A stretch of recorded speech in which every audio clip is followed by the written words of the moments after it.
Как вам кажется, что такое любовь? И насколько она необходима современному человеку?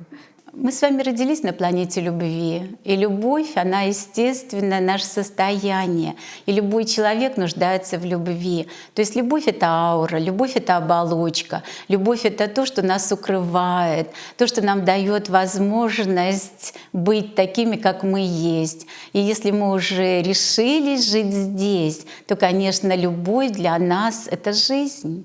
Отличается любовь к мужчине и любовь к своему ребенку? И может быть вообще быть выбор в жизни между той и другой любовью? Любовь к ребенку, она разрешительная любовь. То есть ребенку мы все разрешаем заведомо, потому что мы его считаем малышом. А когда у нас есть мужчина, который нас любит, мы себя начинаем считать малышом относительно этого мужчины.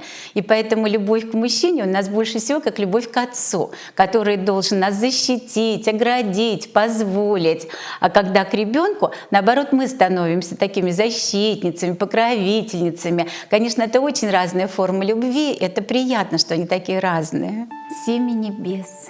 Любимый мой мальчик, сыночек небесный, с какого пространства явился чудесный, откуда примчалось на зов огнесемя, какое ты время, какое ты племя, вселенная шире известных размеров, в тебе развернулась с безудержной верой, позволь прикоснуться к уставу творения, с тобой разделивший всю тайну рождения.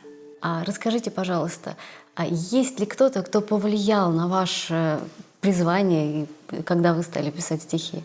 Прежде всего, это, естественно, наши все известнейшие писатели, это Толстой и Пушкин.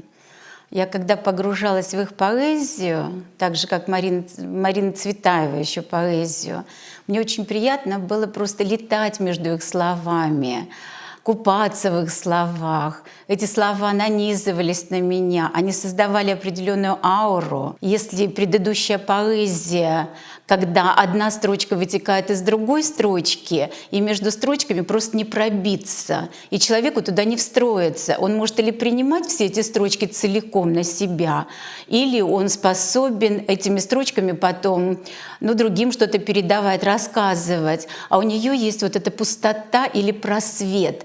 И когда читаешь Цветаеву, ты можешь туда погрузиться. Она дает этот допуск. И, конечно, от Цветаевой я взяла именно это. Мне всегда хотелось дать допуск в свое творчество, чтобы человек, когда туда входил, он мог погрузиться и насладиться, и там целиком оказаться.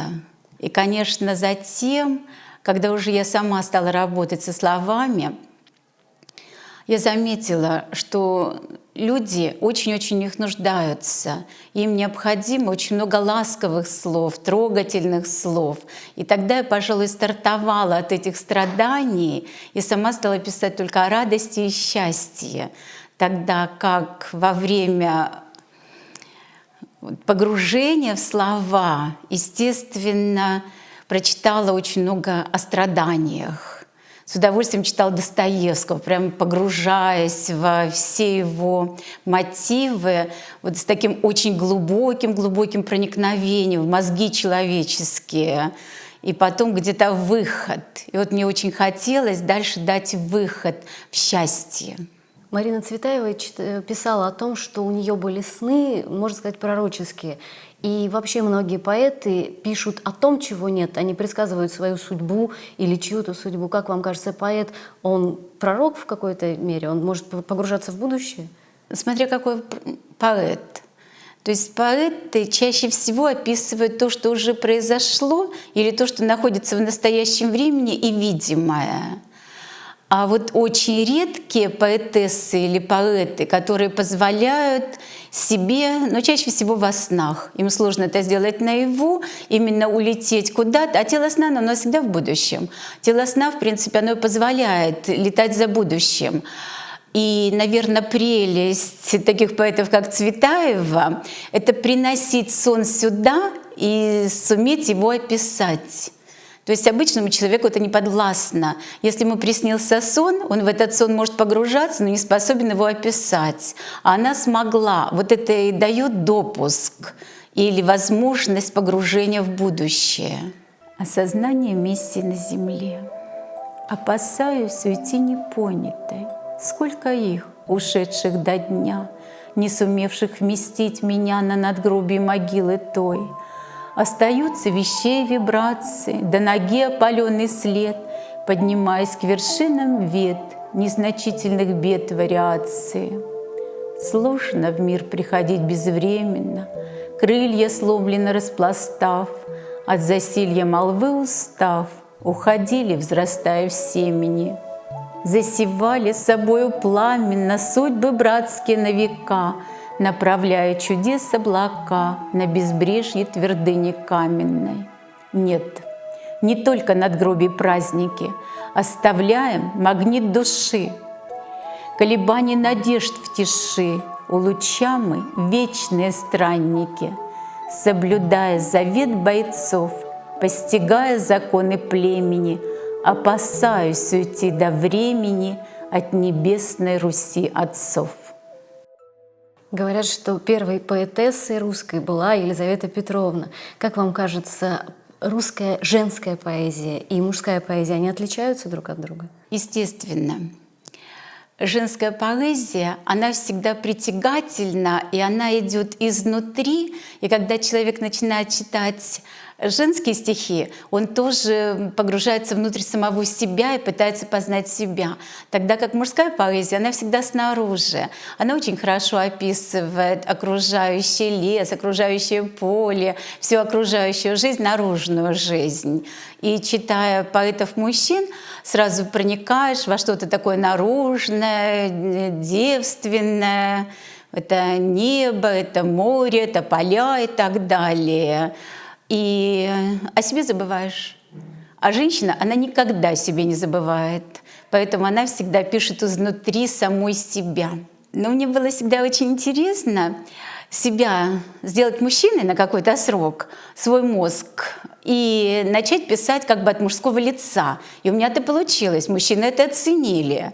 Иногда я пишу что-то для детей, тогда я пытаюсь стать ребенком на этот момент. И глазами ребенка, и главное, что мозгом ребенка описать то, что необходимо сейчас. То есть есть же какая-то цель, ради которой я все это пишу. И смотря для какой аудитории это написано, я немного и говорю их языком этой аудитории. А женский и мужской язык чем-то отличаются? Конечно. Мужчины мыслят глаголами. Мужчин — главное действие. Поэтому, когда я начинаю писать что-то для мужчин, у меня всегда все так четко, строго расставлено по полочкам. То есть каждое слово, оно стоит как книга на своем месте.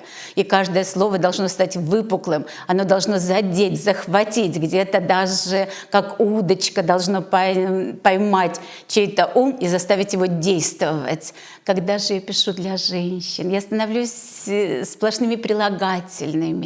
Мне хочется их ласкать, мне хочется их одевать в их кисейные наряды. Единение любви. Не ищите меня, не зовите. Я сегодня ушла на свидание. Не жалейте меня, не корите. Я сегодня в волнах мироздания.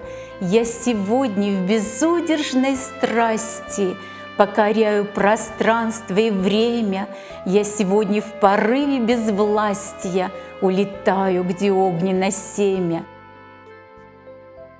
И слова становятся такими же обволакивающими, кисейными, кудрявыми словами. И женщинам это всегда очень приятно, потому что такова природа их души, такова природа их стремления. В каждой женщине живет романтика, и ей хочется этой романтики.